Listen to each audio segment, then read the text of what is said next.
Veľmi krátka recenzia na film The Housemaid alebo Pomocníčka. Začína sa môj posledný semester, musím písať diplomovku a práce je tiež dosť. Teda absolútna rýchlovka.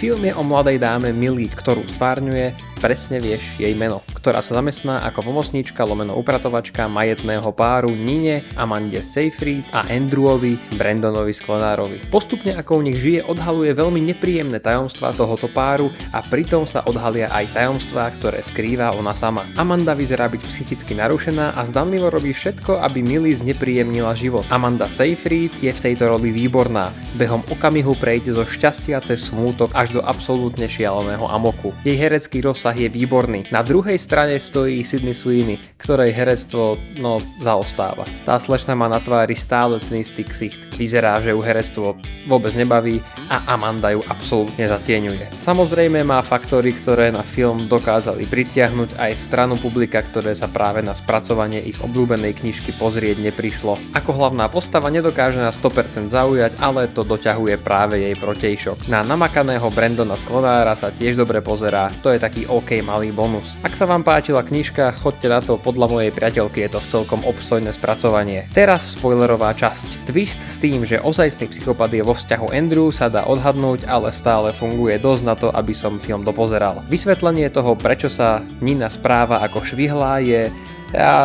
uspokojivé. Koniec filmu sa mi strašne ponášal na túto scénku z bláznivá strela 33 a 1/3. A co takhle pusinku?